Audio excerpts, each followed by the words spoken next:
What does it take to get motivation for making a healthy behavior change? Part of what it takes is a reflection about how you view yourself. How do you feel about yourself in terms of your self esteem? And what kind of circumstances, what kind of tools are needed for you to motivate yourself to take care of yourself? There are really two different ways of looking at self-esteem. One is self-acceptance, and the other is achievement. Self-acceptance means that you know that you have this value, intrinsic value that's not earned. It is the worth that you have because you are you. Now, this can be influenced a lot by your experiences as a child or in any kind of relationship. Sometimes we will have feelings about ourselves that is influenced by external uh, individuals or things that we have externally. It's not this internal worth. It's I have value because I have wealth, money, um, power, something that is an external value. That is known as achievement self-esteem. So, what do you believe about your self-esteem? Do you think that every person must earn their value? Are there conditions that need to be met? Or do you think that self-esteem is inherently part of each individual, each human being?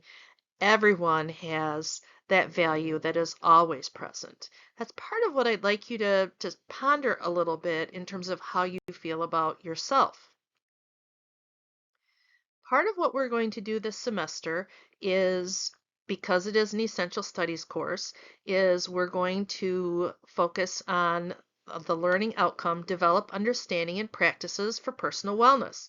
Now, in the previous module, I explained that personal wellness has many dimensions, and the many dimensions are any of those that you can choose to work on throughout this semester. But what I'm going to ask you to do is primarily consider your own personal wellness, determine what you'd like to work on, understand what components are necessary to develop that area of personal wellness, and then to make a plan, assess, and implement a plan. And we'll do that throughout the semester. The other essential studies learning outcome is involving planetary sustainability. And we're going to watch, I would say, almost every module. There'll be something about planetary sustainability, and our focus is going to be about food and use of land and how we choose the foods that we consume and the factors that influence our environment in terms of sustainability. So I'm hoping that you've been thinking about something that you would like to modify or improve this semester. Sometimes you want to do more of something. Maybe it's exercise, eat more vegetables, eat more fruit, get more sleep, or perhaps do less of. And those are behaviors such as smoking, drinking, maybe working on relationships and eliminating those negative kind of relationships that you have in your life. Maybe it's negative self-talk, could be any of those and more. So here are some examples of some ideas that have come up in the past. Sometimes individuals want to focus on study habits. I forgot to mention that. Time management, develop friendships or social relationships. So there are a number of opportunities. And the most important thing is that it's something that the important thing is it's something that you choose to work on. And there has to be a process for something to happen. We know that things just don't happen. So we're going to look at just a couple models of behavior change. A very common one that's used in behavior change is referred to as the trans-theoretical model. And this is a process of identifying these stages of readiness to making a change. So these stages of change have to do with, am I thinking about it? Am I ready? Am I in the process of doing it? Am I preparing? uh, Thinking about the decisions that you have to make because it's not always straightforward. Identifying how you feel about yourself, that self efficacy. Self is, do I believe I can do it? And also knowing how to react to temptations because they are going to be there. The stages of change are listed here. The first one is pre-contemplation, and that is when a person is not ready to make that change. Maybe you think that you should do it, but you're just not ready. And that happens with a lot of behaviors. Maybe you're not ready to stop smoking, although you think that, it probably would be a good thing that you did. But that would, if you're not ready for it, you're pre-contemplating. You're not quite contemplating. And that means that you are thinking, yep, this is something pretty soon here I want to start doing. Preparation is when you are making the plan and you're intending to make that change within the next few weeks. Action is when you have a plan in place and you are actively making decisions on making that change. And maintenance is when it becomes a habit or it's something that you just don't have to think so much about. It just becomes part of your day-to-day life. There's another stage which is called termination, and I kind of blended maintenance and termination together. Termination means that it's just who you are. Maintenance means that you have actually done it for a period of time.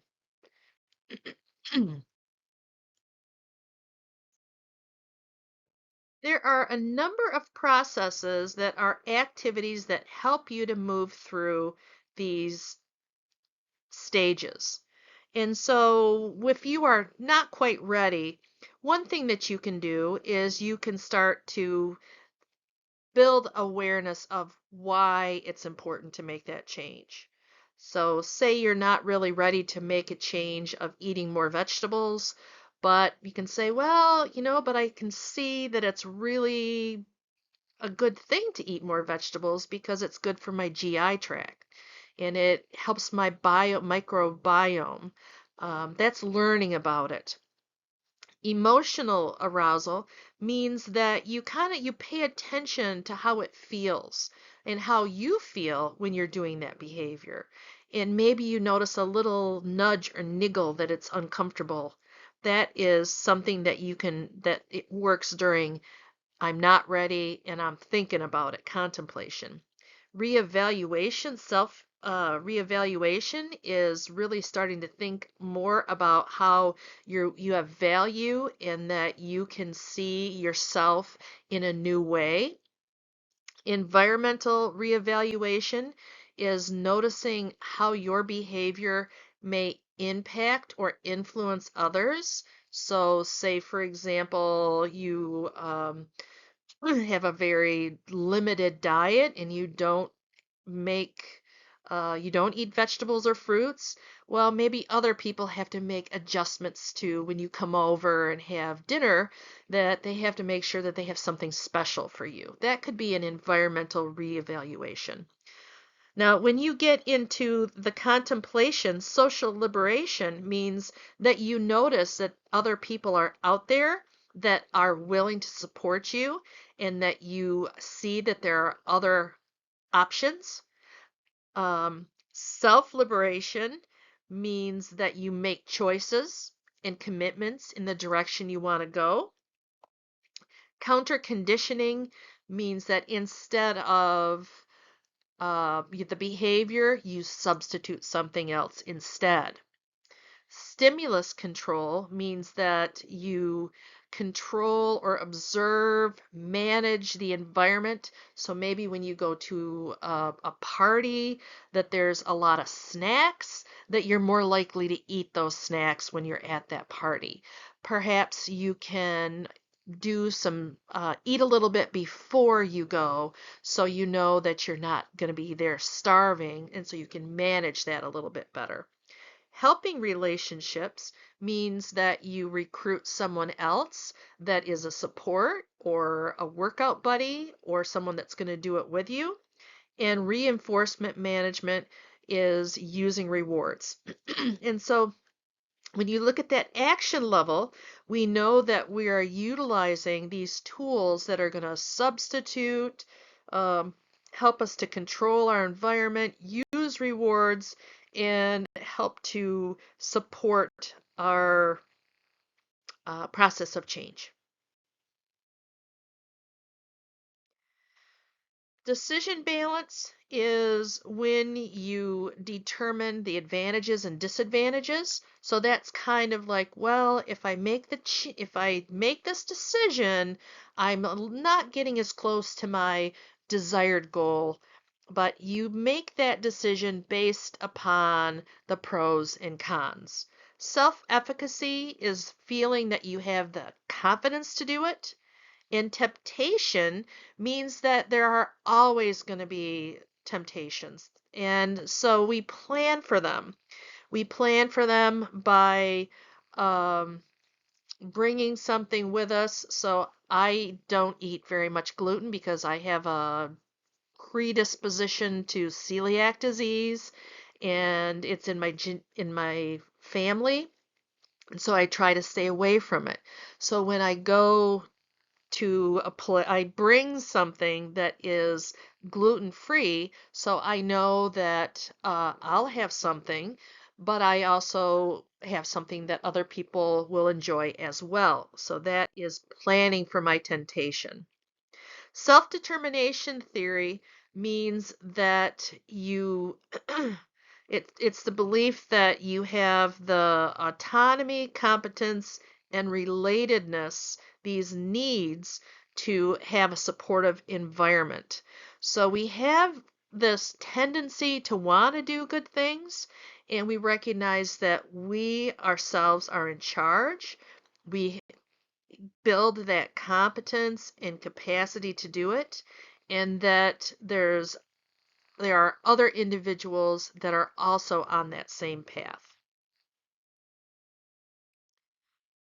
And finally, the mindset of whether or not you believe that you can do it. In the growth mindset, people have a belief that you can change, that you can take steps to develop and grow, that there are pathways, that you are not, this is where somebody is identified as a smoker.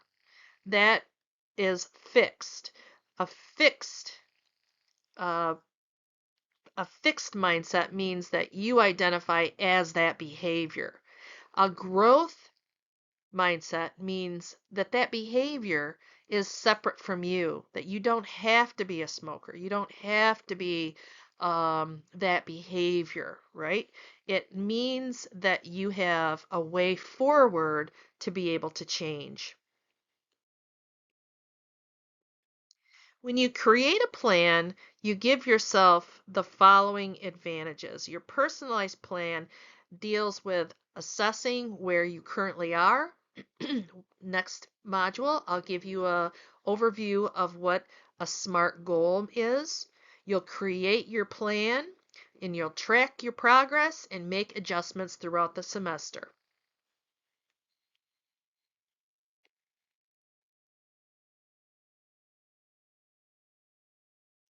So you're primarily going to be asked to evaluate, set your goals, and then report periodically about how you're doing.